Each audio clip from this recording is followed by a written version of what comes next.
this one time, it's D-Day. What else were we going to talk about? So D-Day, 6th of June, 1944, was the landing of some 150,000 Allied troops and tanks and artillery and equipment on the beaches of Normandy. It's a selection of beaches that they had chosen within this stretch. We're not going to go into the names of each of them because each one is the individual landings on those beaches are full videos in themselves.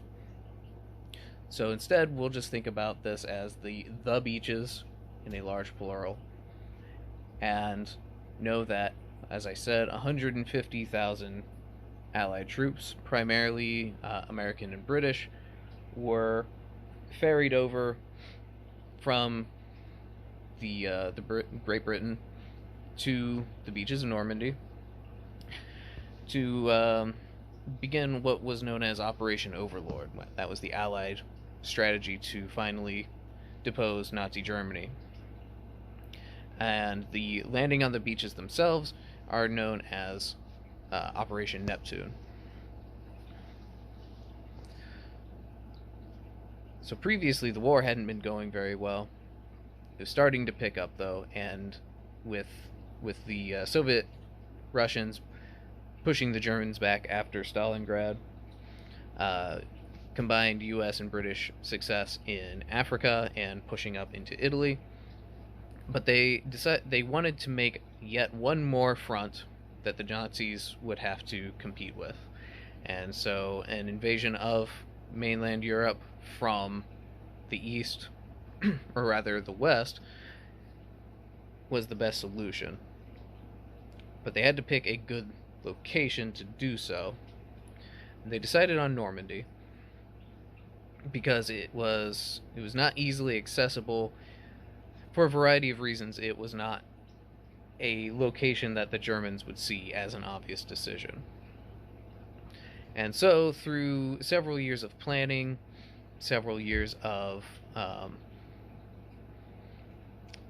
misdirection on the part of the Allies, they had the Germans fairly well convinced that an attack was going to come, but from somewhere else, some other location. And this, as well as the pressure from the east and the south, convinced the Nazis to reorganize their troops throughout Europe. And they left that particular region of France less heavily guarded than some of the others. And so, on the 6th of June, they landed on the beaches and did manage to successfully take most of their targets. It was not a perfect victory and it was not a total success, but it was a success.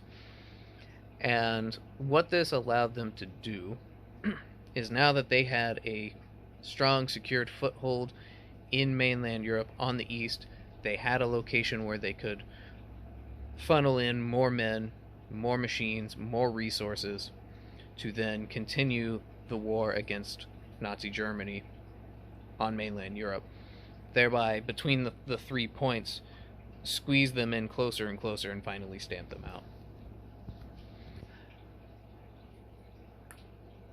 And from here, it leads into the larger Battle of Normandy. Now that they have secured these beaches and this selection of towns, they have to then spread out and push out, and they faced some very strong resistance from the Nazis, however not as strong as it could have been, again because their units had been reorganized and there was a lot of disagreement within the party and within the military as to where units and tank divisions should be deployed.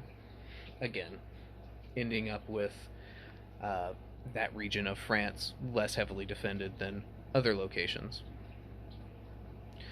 And then from the Battle of Normandy continues the rest of Operation Overlord, which we will look at in future videos. But for now, you have a conversational knowledge of Battle of Normandy. See you next time.